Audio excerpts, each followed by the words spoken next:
Hello friends, welcome back to my YouTube channel. आजच्या video लेक्चरमध्ये आपण टाईप्स ऑफ सेंटेन्स शिकणार आहोत. सो बेसिकली याच्या अगोदरचा जो व्हिडिओ आहे त्याच्यामध्ये आपण सेंटेन्स काय असतं, त्याचं स्ट्रक्चर कसं असतं याबद्दल आपण डिस्कस केलेलं आहे. सो जर तुमच्यापैकी कुणीही तो व्हिडिओ जर बघितलेला नसेल तर प्लीज तो व्हिडिओ बघा. त्याची लिंक मी डिस्क्रिप्शनमध्ये देतो आहे.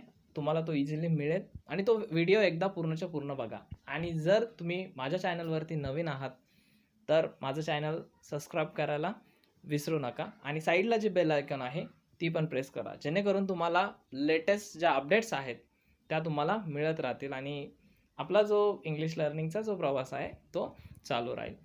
सो आज आपण टाईप्स काय आहेत त्याचं डिटेलमध्ये इन्फॉर्मेशन घेणार आहोत. म्हणजे आजचा व्हिडिओमध्ये आपल्याला जे सेंटेन्स आहेत त्याचे टाईप्स जे आहेत ते आपण डिटेलमध्ये शिकणार आहोत.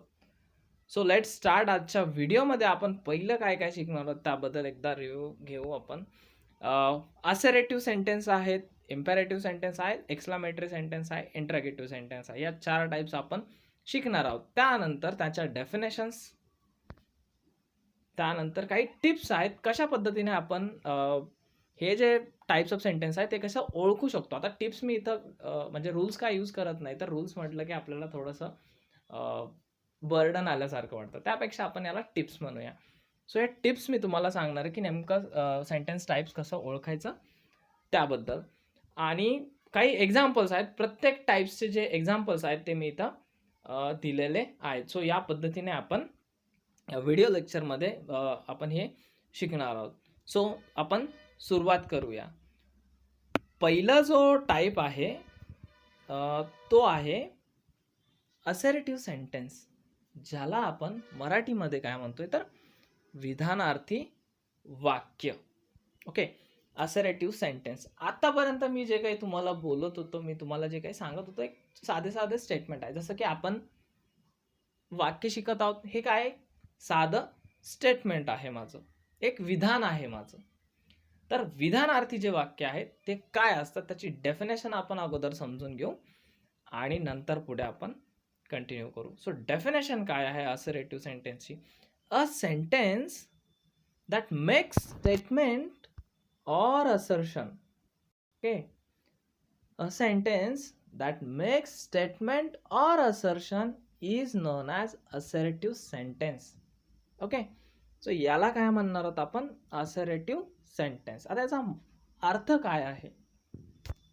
सो याची मराठीतली ज्यावेळेस डेफिनेशन आपण बघू त्यावेळेस आपल्याला लवकर क्लिअर होईल.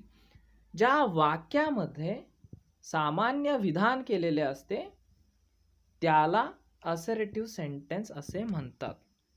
ओके, तर बघा, ज्या वाक्यामध्ये काय केलेलं असतं, फक्त एक सामान्य विधान केलेलं असतं. सामान्य विधान जनरली आपण जे काही बोलतो, आज मी शाळेत जातोय, उद्या मी शाळेत जाणार आहे, आज मी हे जेवण केलेलं आहे, आज मला हा अभ्यास पूर्ण करायचा, हे काय साधे साधे विधान आहे. आणि असे विधानं जर आपल्याला मांडायचे आहेत तर आपल्याकडे एकच पर्याय आहे, तो म्हणजे आपण असर्टिव्ह सेंटेन्समध्ये मांडणार आहोत. सो या पद्धतीच्या वाक्यांना आपण म्हणणार आहोत असर्टिव्ह सेंटेन्स, याला मराठीतून आपण म्हणतोय विधानार्थी वाक्य. आता बघा, स्टेटमेंट म्हणजे काय तर विधान, आणि असर्शन सेम मिनिंग आहे की विधान जर केलेलं असेल, एक साधंसं विधान जर त्या वाक्यामध्ये केलेलं असेल तर त्या वाक्याला आपण काय म्हणणार आहोत? विधानार्थी वाक्य. हा पहिला ही डेफिनेशन आहे. या पद्धतीने आपण हे विधानार्थी वाक्य आहे की नाही हे ओळखू शकतो. का? तर एकच कंडिशन आहे, जर साधंसं स्टेटमेंट केलेलं असेल, असर्शन केलेलं असेल, ज्यालाच आपण मराठीत काय म्हणतो, एक सामान्य विधान केलेलं असेल, तर त्याला आपण म्हणणार विधानार्थी वाक्य. चला तर आपण अजून पुढे जाऊन याला समजून घेऊया. सो एक एक्झाम्पल मी इथं दिलंय. एक्झाम्पल आहे आय लर्न सेंटेन्स. मी काय शिकतोय तर मी वाक्य शिकतो आहे. वाक्य कसे बनतात याबद्दल आपण काल बघितलंच आहे लास्टच्या व्हिडिओमध्ये. So I learn a sentence, मी वाक्य शिकतो आहे. याच्यामध्ये काय आहे, एक साधंसं विधान आहे. आता हे आपल्याला मोर क्लिअर केव्हा होईल, ज्यावेळेस आपण पुढचा टाईप बघू. एक इम्पॅरेटिव्ह आहे, त्यानंतर एक्सक्लामेटरी आहे, त्यानंतर इंटरगेटिव्ह आहे.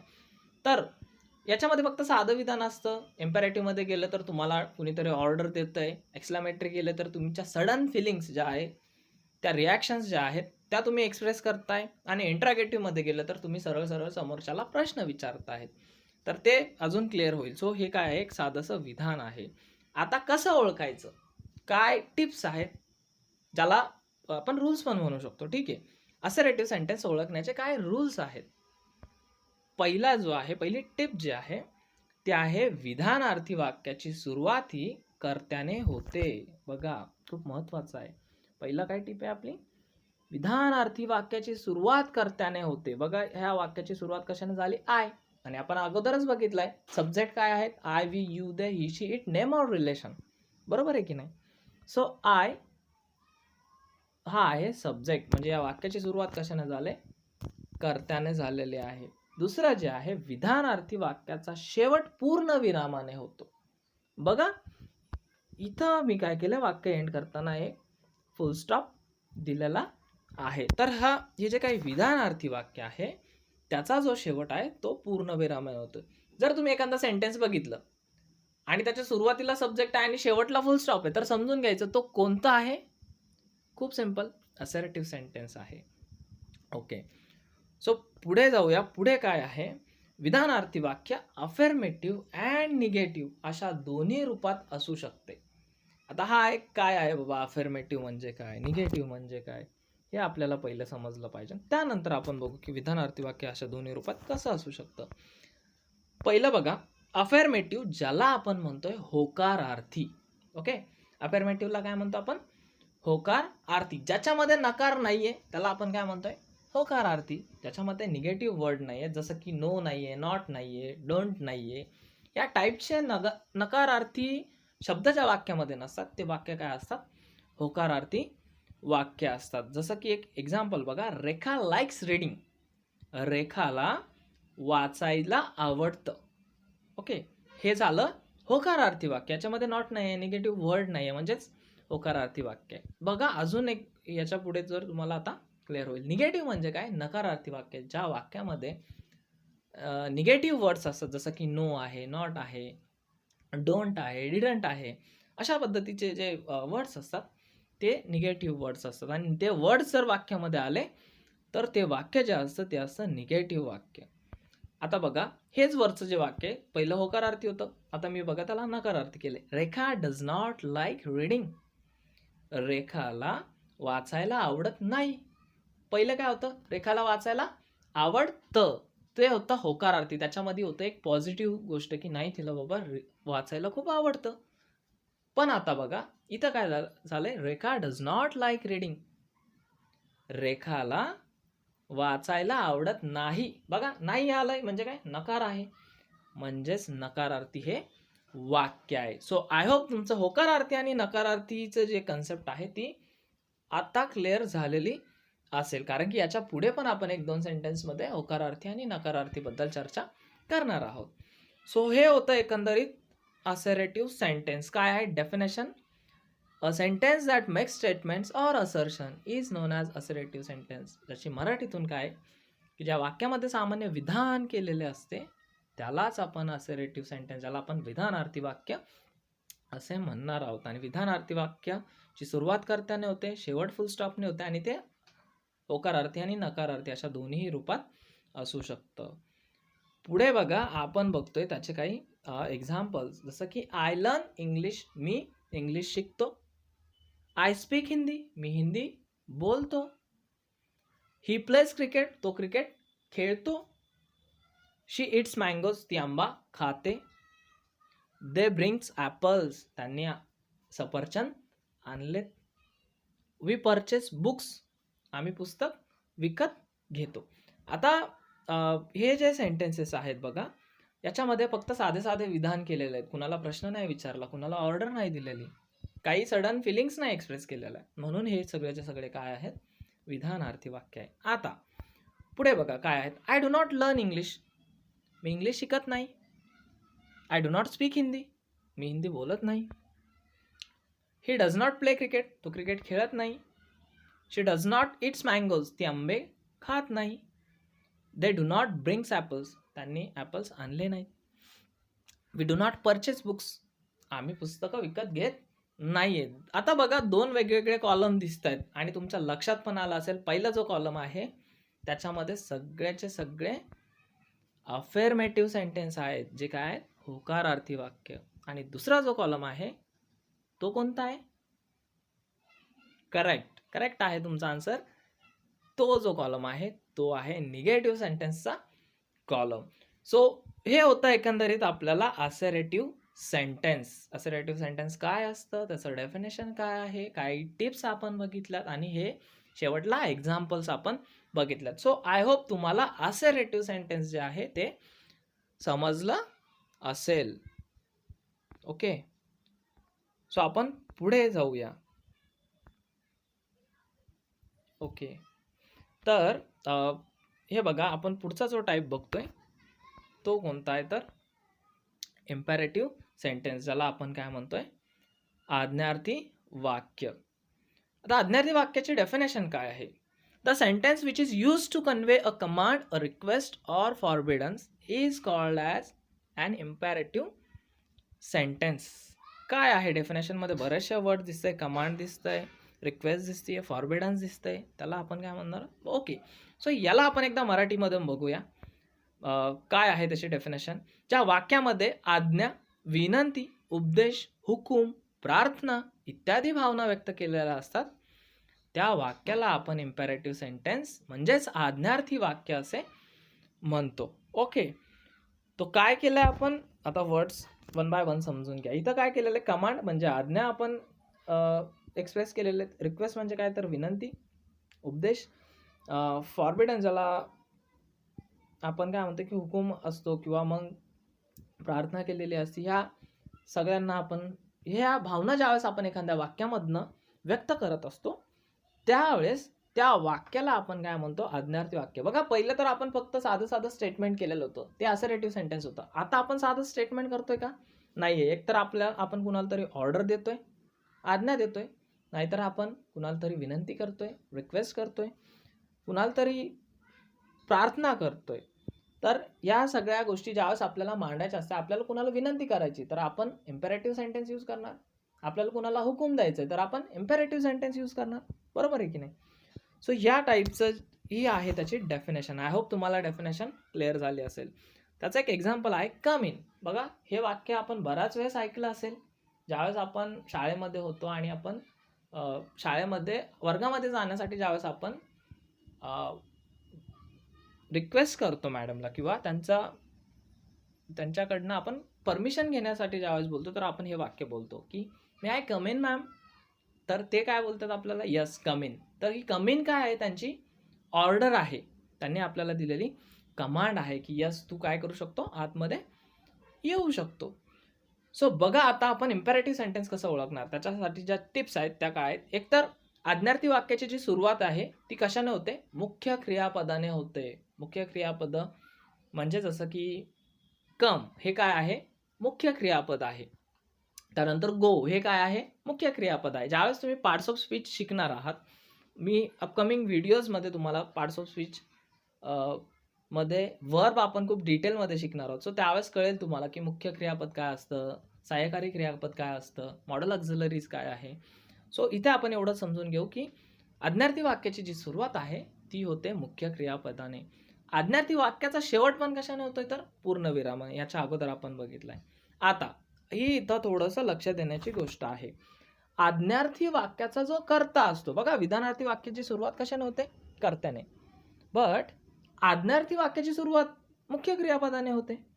आता मग तुम्ही म्हणताल की याचा कर्ता कुठे असतो? ॲक्च्युली हे ज्या टाईपचं सेंटेन्स आहे इम्पॅरेटिव्ह सेंटेन्स, याच्यामध्ये खूप ट्विस्ट आहे. सो बऱ्याच वेळेस तुम्ही बघा, कदाचित तुम्ही मिस्टर इंडिया नावाचा पिक्चर बघितला असेल, ज्याच्यामध्ये जो अनिल कपूर आहे तो काय करत असतो? स्वतः अदृश्य होत असतो. त्याच्याकडे एक वॉच असते आणि तो बाकीच्यांना दिसत नाही बिलकुल, पण तो तिथे असतो. सेम तसंच या वाक्याच्या कर्त्याबद्दल आहे. बघा, वाक्यामध्ये आज्ञार्थी वाक्याचा जो कर्ता आहे तो तिथे असतो, पण तो तिथे दाखवलेला नसतो. बरोबर आहे काय? वाक्यामध्ये डायरेक्ट मेन्शन तो केलेला नसतो, बट तो असतो. आणि तो कोण आहे? तर तो आहे यू. आज्ञार्थी वाक्याचा जो कर्ता आहे तो नेहमी यू असतो. बघा का यू असतो? कम इन. आपलं मॅडम काय म्हणतात किंवा सर आपल्याला काय म्हणतात की कम इन. ते कुणाला सांगितलेलं असतं त्यांनी? आपल्याला, म्हणजेच यू. किंवा मग पुढे आपण काही एक्झाम्पल्समध्ये ही जी कन्सेप्ट आहे ती अजून पूर्ण होईल. बट स्टँड अप, जर मी असं बोलतोय, तुम्ही माझ्या समोर आहेत आणि मी म्हणतोय स्टँड अप, तर तुम्हाला सांगितलेली ती ऑर्डर आहे, तुम्ही उभे राहणार आहे ना, तुम्ही ॲक्शन करणार आहेत. आणि ॲक्शन करणारा कोण असतो? तर तो असतो कर्ता. आणि म्हणून आज्ञार्थी वाक्याचा इथे जो कर्ता असतो तो नेहमी असतो यू, पण तो वाक्यामध्ये लिहिलेला नसतो, तो आपण ग्राह्य धरलेला असतो. सो हा आहे मिस्टर इंडिया या वाक्यामधला. सो हे लक्षात ठेवा. आज्ञार्थी वाक्य हे नेहमी साध्या वर्तमान काळामध्येच असते. बघा आता सिम्पल प्रेझेंट टेन्स ची लिंक मी जे आहे खाली देतोय, तिथे जाऊन तुम्ही सिम्पल प्रेझेंट टेन्सचा जो व्हिडिओ आहे ते बघू शकता आणि ही कन्सेप्ट तुम्हाला खूप छान पद्धतीने कळेल की साध्या वर्तमान काळामध्ये साधा वर्तमान काळ आपण कशासाठी वापरतो. सो त्यातलाच एक पार्ट आहे की इम्पेरेटिव्ह सेंटेन्सेस ज्यावेळेस आपण लिहिणार आहोत तर ते नेहमी साध्या वर्तमान काळामध्येच असणार आहे. आता पुढे जो आहे तिथे पण सेम आहे. आज्ञार्थी वाक्य अफर्मेटिव्ह आणि निगेटिव्ह अशा दोन्ही रूपात असू शकते. हे जे इम्पेरेटिव्ह सेंटेन्स आहे ते आपल्याला अफर्मेटिव्ह आणि निगेटिव्ह या दोन्ही रूपामध्ये बघायला भेटतील. सो बघा डेफिनेशन काय आहे की ज्या वाक्यामध्ये जर कुणी ऑर्डर दिली, कुणी विनंती केली, कुणी उपदेश केलाय, कुणी हुकूम केली, कुणी प्रार्थना केली, तर ते वाक्य जे असणार आहे ते असणार आहे इम्पेरेटिव्ह सेंटेन्स. सो खूप इझी आहे. तुम्हाला ही डेफिनेशन समजली असेल आणि या टिप्स पण तुम्हाला समजलं असेल. आपण पुढे कंटिन्यू करू. याचे जे काही एक्झाम्पल्स आहेत ते एकदा बघूया.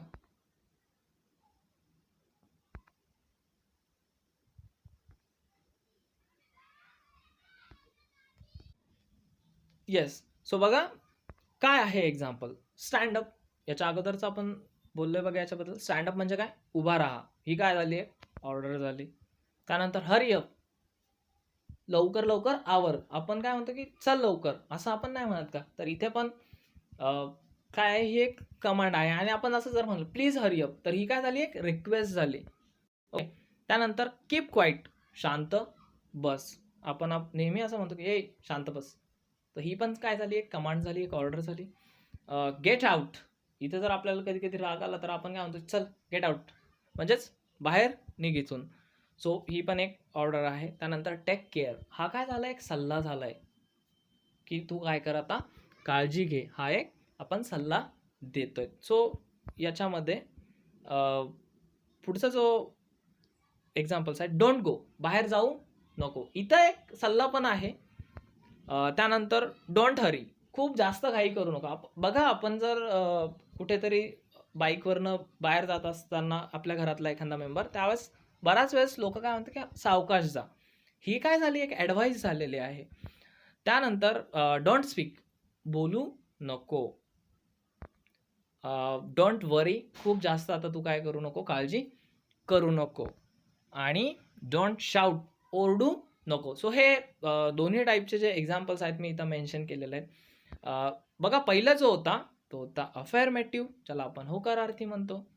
आणि सेकंड वन जो आहे तो आहे निगेटिव्ह, ज्याला आपण नकारार्थी म्हणतो. सो इम्पेरेटिव्ह सेंटेन्स पण दोन्ही फॉर्ममध्ये आपल्याला लिहिता येतात. एक होकारार्थी आणि दुसरा जो आहे तो आहे नकारार्थी. या दोन्ही फॉर्ममध्ये आपल्याला इम्पेरेटिव्ह सेंटेन्स लिहिता येतो. सो आय होप तुम्हाला डेफिनेशन, एक्झाम्पल आणि टिप्स ज्या आहेत त्या तुम्हाला समजल्या असतील. जर काही डाऊट असेल तर मला नक्कीच कॉमेंट बॉक्समध्ये कळवा. तुमचा जो डाऊट आहे तो आम्ही सॉल्व करण्याचा प्रयत्न करेल. सो आपण पुढे कंटिन्यू करूया. तिसरा जो टाईप आहे तो आहे एक्सक्लामेटरी सेंटेन्स, ज्याला आपण काय म्हणतोय? उद्गारवाचक वाक्य. खूप इंटरेस्टिंग टाईप आहे हा. बऱ्याच वेळेस आपल्याला जर बघा एखाद्या वेळेस आपल्यासमोर साप आला तर आपल्याला काय होतं? लगेच म्हणतो अरे बाप, समोर आहे साप. ठीक आहे. तर इथे काय झालंय? अचानकपणे आपल्याला आपल्या फिलिंग्स ज्या आहेत त्या बाहेर आल्या सडनली, अचानकपणे, की अरे बाप किती मोठा साप आहे तो. तर ह्या काय आहेत? आपल्या फिलिंग्स आहेत ज्या अचानकपणे व्यक्त होतात आणि त्या फिलिंग्स ज्या वाक्यामधून आपण व्यक्त करणार आहोत त्या वाक्यांना आपण काय म्हणतोय, एक्सक्लामेटरी सेंटेन्स. सो त्याची डेफिनेशन पण अशीच आहे. And exclamatory sentence makes a statement that conveys strong emotion or excitement. बघा काय आहे डेफिनेशन. तर एक्सक्लामेटरी सेंटेन्स हे काय आहे, जे स्टेटमेंट बनवतं किंवा आपण त्यामधनं एक स्टेटमेंट व्यक्त करतो. जे काय करतं, ते स्टेटमेंट काय करतं, आपल्या ज्या काही स्ट्रॉंग इमोशन्स आहेत किंवा आपली जी काही एक्साइटमेंट आहे, ती एक्साइटमेंट व्यक्त करतं त्या स्टेटमेंटमधून. आणि जर एक्साइटमेंट किंवा आपले इमोशन्स व्यक्त झालेले असतील, तर ते जे वाक्य असतं ते असतं एक्सक्लामेटरी सेंटेन्स, ज्याला मराठीतून आपण म्हणतोय उद्गारवाचक वाक्य. याची मराठीची डेफिनेशन एकदा आपण बघूया. ज्या वाक्यामध्ये हर्ष म्हणजेच आनंद, खेद, आश्चर्य, तिरस्कार, भीती, दुःख इत्यादी मानवी विकार व्यक्त केलेले असतात, त्या वाक्याला आपण एक्सक्लामेटरी सेंटेन्स म्हणजेच उद्गारवाचक वाक्य असे म्हणतो. आता बघा, हे भावना आहेत. हर्ष आपल्याला आनंद होतो, खेद आपल्याला दुःख होतं, आश्चर्य वाटतं कधी कधी, अरे किती छान बनवलेला आहे तो. तिथं आपण काय होतं, आश्चर्यचकित होऊन जातो. किंवा मग बघा, जादू बघितल्यानंतर आपल्या माइंडमध्ये प्रश्न येतो का, अरे कसं काय केलंय ना, हे तर पॉसिबलच नाही. हे काय आहे, आपलं आश्चर्यचकित होणं. भीती, जसं की साप समोर आल्यानंतर आपल्याला भीती वाटते. दुःख बघा, आपण जर पडलो आणि आपल्याला लागतं की आपण अचानकपणे काय म्हणतो की आई. सो हे काय आहे, अचानकपणे बाहेर आलेल्या आपल्या भावना असतात. आणि त्या भावना कोणत्या आहेत, तर हर्ष आहे, खेद आहे, आश्चर्य आहे, तिरस्कार आहे, भीती आहे, दुःख आहे. आणि ह्या भावना ज्या वाक्यामधून आपल्याला व्यक्त करायच्या असतात, त्या वाक्याला आपण काय म्हणतो, एक्सक्लामेटरी सेंटेन्स असे म्हणतो. त्या वाक्याला आपण म्हणणार आहोत एक्सक्लामेटरी सेंटेन्स, ज्याला म्हणतो आपण उद्गारवाचक वाक्य. असं एक एक्झाम्पल बघूया. फॉर अ क्यूट पपी. बघा, एक जर तुम्ही छोटंसं कुत्र्याचं पिल्लू बघितलं, तर आपल्याला जर ते व्हाईट असेल, खूप छान दिसत असेल, तर आपण लगेच त्याच्याजवळ जातो, त्याला घेण्याचा प्रयत्न करतो. आणि आपण काय म्हणतो की यार, व्हॉट अ क्यूट पप्पी, किती छान हे पप्पी आहे. नक्कीच तुमच्या आत्तापर्यंत जे बालपण आहे त्याच्यामध्ये तुम्ही हा एक्सपिरियन्स घेतलेला असेल आणि तुम्ही पण ह्या गोष्टी अनुभवल्या असतील. सो बघा, पुढे आपण जाऊया याच्या टिप्सबद्दल. कसं ओळखायचं की हे एक्सक्लामेटरी सेंटेन्स आहे. वरती तर आपल्याला क्लिअरच झालं असेल की ज्या भावना व्यक्त केल्यात अचानकपणे, हर्ष, खेद, आश्चर्य, तिरस्कार, भीती, तर त्या जर व्यक्त केलेल्या असतील तर ते आहे एक्सक्लामेटरी सेंटेन्स. बट अजून काय आहे, उद्गारवाचक वाक्याच्या सुरुवातीस बघा, याची सुरुवात कशाने होते. आतापर्यंत आपण बघितलंय, असरेटिव्हची सुरुवात सब्जेक्टने होते, इम्पेरेटिव्हची सुरुवात मेन वर्बने होते, तर एक्सक्लामेटरीची सुरुवात होते what, how, alas, oh, hurrah, असे जे काही शब्द आहेत, त्या शब्दाने एक्सक्लामेटरी सेंटेन्सची जी सुरुवात आहे ती होते. त्यानंतर उद्गारवाचक वाक्याचा शेवट जो असतो तो उद्गार चिन्हाने होतो. ओके, आता उद्गार चिन्ह आपल्याला समोर दिसेल, मी यूज केलेलं आहे. तर ते एक्सक्लामेशन मार्क जे आहेत त्याने काय होणार आहे, या उद्गारवाचक वाक्याचा शेवट होणार आहे. उद्गारवाचक वाक्य फक्त अफर्मेटिव्ह रूपातच व्यक्त करण्यात येतात. बघा, इथं आतापर्यंत जे बघितलं आपण की अफर्मेटिव्ह आणि निगेटिव्ह अशा दोन्ही फॉर्ममध्ये आपण व्यक्त करू शकलो होतो. बट हे एक अशा टाईपचं सेंटेन्स आहे ज्याच्यामध्ये आपल्याला व्यक्त होण्यासाठी फक्त अफर्मेटिव्ह जे आहे त्याच्यामध्येच आपण होऊ शकतो. निगेटिव्ह वाक्य आपण याच्यामध्ये बनवू शकणार नाही होत. सो पुढे बघा, आपण त्याचे काही एक्झाम्पल्स दिलेत, जसं की what a beautiful flower it is. हे किती सुंदर फुल आहे. बघा, एखादं जर फुल आपल्यासमोर असेल आणि ते खूप छान दिसते, तर नक्कीच आपल्या तोंडातून हे उद्गार बाहेर पडतात की what a beautiful flower it is. Then, how kind you are. तू किती दयाळू आहेस. बघा, आपल्यातले काही बरेच जण असे असतात की रस्त्यानं चालताना एखाद्या प्राण्याला लागलेला आहे, तर ते त्याला तिथे जातात, त्याला उचलतात, त्याचं ड्रेसिंग वगैरे करतात आणि मग त्याला परत तो बरा होईपर्यंत त्याला सांभाळतात. तर हे काय झालं, काइंडनेस, दयाळूपणा जे आहे ते आहे. तर आपण त्याच्याबद्दल काय म्हणतो की यार, हाऊ काइंड यू आर. त्यानंतर what a brave girl she is. बघा, आपल्यासमोर जर एखादी शूर मुलगी असेल, जिने काहीतरी धाडस करून काहीतरी केलेलं असेल, कुणाला तरी वाचवलं असेल, तर आपण काय म्हणणार की ती खूप ब्रेव मुलगी आहे, ती खूप शूर मुलगी आहे. अलास ही डाईड. बघा जर एखादा कुणी वारला तर आपण काय म्हणतो, अरे रे तो मेला, तो वारला. तर ही एक दुःखाची जी भावना आहे ती आपण याच्यातून व्यक्त करतोय. त्यानंतर हुर्रे वी वॉन. जर आपण जिंकलं तर आपण काय म्हणतोय, हुर्रे मी काय झालोय, जिंकलेलो आहे. जिंकल्यानंतरची जी फिलिंग आहे ती आपण असं सडनली एक्सप्रेस करतो. ते आपले स्ट्रॉंग इमोशन्स असतात. त्या भावना आपण काय करत असतो, इथे व्यक्त करत असतो. सो म्हणून काय, हुर्रे वी वॉन. सो हे होता आपला जो एक्सक्लामेटरी सेंटेन्स आहे तो. सो आय होप तुम्हाला एक्सक्लामेटरी सेंटेन्सची डेफिनेशन, त्याच्या टिप्स आणि एक्झाम्पल्स जे आहेत ते कळाले असतील. सो आपण पुढे जाऊया आणि लास्ट वन जो पार्ट आहे तो आपण एकदा बघूया. सो शेवटचा जो पार्ट आहे तो आहे इंटरॉगेटिव्ह सेंटेन्स, ज्याला आपण काय म्हणतोय, प्रश्नार्थक वाक्य. आता बघा प्रश्नार्थक वाक्याची डेफिनेशन काय आहे. Interrogative sentence is a sentence that asked a question.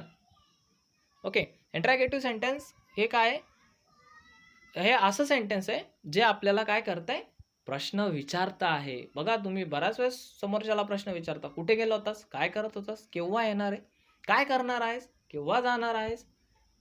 हे जर आपल्याला विचारायचं आहे तर आपल्याला कोणत्या सेंटेन्सची मदत घ्यावं लागेल, इंटरॉगेटिव्ह सेंटेन्सची मदत घ्यावं लागेल. सो त्याची जी डेफिनेशन आहे ती आहे, interrogative sentence is a sentence that ask a question.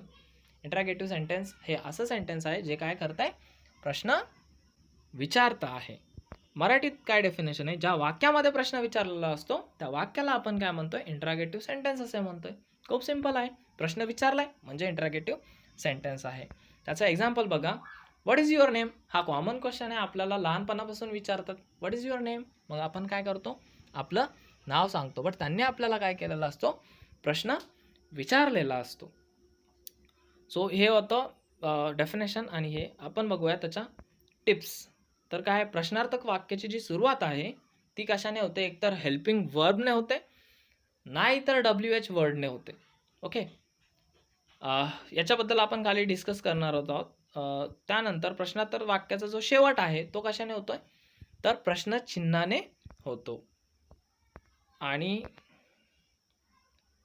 Okay, so बघा दोन महत्त्वाच्या टिप्स आहेत. एक तर प्रश्नार्थक वाक्याची सुरुवात एकतर हेल्पिंग वर्बने होणार, नाहीतर WH वर्डने होणार. या दोन गोष्टी आपल्याला लक्षात ठेवायच्या. आणि त्याचा जो शेवट आहे तो क्वेश्चन मार्कने होणार. ओके, हा जो क्वेश्चन मार्क आपण नेहमी यूज करत असतो त्या क्वेश्चन मार्कने त्याचा शेवट होणार आहे. सो बघा तिथे दोन टाईपचे इंटरॉगेटिव्ह सेंटेन्स आहे. आता आपण इंटरॉगेटिव्ह सेंटेन्समध्ये पण टाईप बघतोय, ते थोडंसं डिटेलमध्ये होईल, पण तरी पण आम्ही जेवढं सिम्पली त्याला सांगण्याचा प्रयत्न करतो आहे. सो बघा की पहिला जो टाईप आहे व्हर्बल क्वेश्चन. आता व्हर्बल क्वेश्चन म्हणजे काय, तर मी इथं बघा इथं उल्लेख केला आहे, हेल्पिंग वर्बने होतोय सुरुवात. सो बघा की हेल्पिंग वर्ब्स जे आहेत, जसं की am, is, are, was, were, have, has, had, shall, will, do, does, did, हे जे काही हेल्पिंग वर्ब्स आहेत, या हेल्पिंग वर्ब्सने ज्या वाक्याची सुरुवात होते तर त्या क्वेश्चन्सला जे आहे आपण काय म्हणणार आहोत, व्हर्बल क्वेश्चन्स. आता व्हर्बल क्वेश्चन्स जे आहेत ते बेसिकली याचं जे उत्तर जे आहेत, काय डिफरन्स आहे की व्हर्बल क्वेश्चन आणि WH क्वेश्चनमध्ये, हे आपण एकदा समजून घेऊया. जे व्हर्बल क्वेश्चन्स असतात याच्यामध्ये जे प्रश्न विचारलेले असतात त्याचं जे उत्तर आहे ते आपल्याला येस ऑर नो मध्ये भेटतं. ओके, येस ऑर नो आपल्याला मिळतं. जसं की इथे एक एक्झाम्पल आपण मेन्शन केलेलं आहे, do you have a pencil. तुझ्याकडे पेन्सिल आहे का. हा आपण ज्यावेळेस प्रश्न विचारतो त्यावेळेस एकतर त्याच्याकडे असेल तर तो काय म्हणेल, yes I have a pencil. Okay, yes आहे, किंवा तो काय म्हणेल, no I don't have a pencil. So बघा इथे काय केलं आपण, जो व्हर्बल क्वेश्चन असतो तो एकतर हेल्पिंग वर्बने सुरुवात झालेली असते, जसं की डू आहे, त्यानंतर डज आहे, त्यानंतर डीड आहे, त्यानंतर ॲम आहे, इज आहे, आर आहे. या ज्या हेल्पिंग वर्ब्सने काय झालेलं असते, त्या प्रश्नाची जी आहे ती सुरुवात झालेली असते. आणि याच्यामधलं जे काही आन्सर असतं ते आपल्याला कशामध्ये भेटतं, येस ऑर नो टाईपमध्ये असतं. सो या व्हर्बल क्वेश्चनला आपण yes or no type questions पण म्हणतो बराच वेळेस. सो हे बेसिकली ही गोष्ट आहे. याची सुरुवात जी आहे ती हेल्पिंग वर्बने होते, म्हणून आपण याला कोणता प्रश्न म्हणतोय, वर्बल क्वेश्चन म्हणतो. दुसरा जो टाईप आहे तो आहे WH क्वेश्चन्स. बघा, दुसरा जो टाईप आहे तो आहे WH क्वेश्चन्स. WH म्हणजे काय, तर WH वर्डने सुरू होणारा तो प्रश्न आहे. आता WH वर्ड म्हणजे काय, तर जसं की व्हॉट आहे, WH ने सुरू होत आहे. ओके, सॉरी, W ने सुरू होत आहे. त्यानंतर वेन आहे, त्यानंतर हाऊ, बघा H ने सुरुवात झालाय. तर हे जे शब्द आहेत, ज्या WH वर्ड्सनं ज्या प्रश्नाची सुरुवात होते, त्या प्रश्नांना आपण काय म्हणतोय, WH वर्ड्स असे म्हणतो. जसं की इथे एक प्रश्न विचारला, वेअर डू यू लिव्ह, तर इथं तो नाही सांगणार ना, येस ऑर नो मध्ये नाही आन्सर देऊ शकणार. इथं त्याला सांगावं लागेल ॲक्च्युअली तो कुठे राहतो. जसं की तो राहत असेल, आय लिव्ह इन जालना, मी जालनामध्ये राहतो, किंवा आय लिव्ह इन औरंगाबाद, मी औरंगाबादमध्ये राहतो. तर हे 2 टाईप आहे. आता पहिल्या याच्यामध्ये काय केलं जातं, फक्त येस ऑर नो टाईपसाठी. पण आपल्याला डिस्क्रिप्टिव्ह आन्सर पाहिजे नसेल तर आपण WH क्वेश्चन्स विचारतो. सो WH क्वेश्चनची जी सुरुवात आहे ती WH वर्ड्सने होते आणि त्याचा शेवट जो आहे तो क्वेश्चन मार्कने होतो. या गोष्टी आहे. आता टेन्सनुसार आपल्याला काय करता येतं, ते WH क्वेश्चन्स आणि वर्बल क्वेश्चन्स जे आहेत ते बनवता येतात. बट त्यासाठी आपल्याला अगोदर टेन्स जे आहेत ते शिकावं लागेल. सो खाली डिस्क्रिप्शनमध्ये मी सिम्पल प्रेझेंट टेन्सचा जी लिंक आहे ती ऑलरेडी शेअर केली आहे. त्यानंतरचे जे व्हिडिओज आहेत तुम्हाला तिथे शोधता येईल माझ्या यूट्यूबच्या चॅनलला. सो तुम्ही त्या टेन्सचे जे व्हिडिओज आहे ते पण एकदा बघून घ्या आणि तुम्हाला या टाईपचे सेंटेन्सेस जे आहेत, इंट्रागेटिव्ह सेंटेन्सेस जे आहेत ते बनवायला आपल्याला टेन्सची मदत होईल. सो पुढे कंटिन्यू करू आपण. लास्ट जो पार्ट आहे त्याच्यामध्ये आपण बघतोय क्वेश्चन्स. आर यू हॅपी, तू आनंदी आहेस. डिड यू अंडरस्टूड, तुला समजलेलं आहे. वॉज शी प्लेइंग, ती खेळत होती.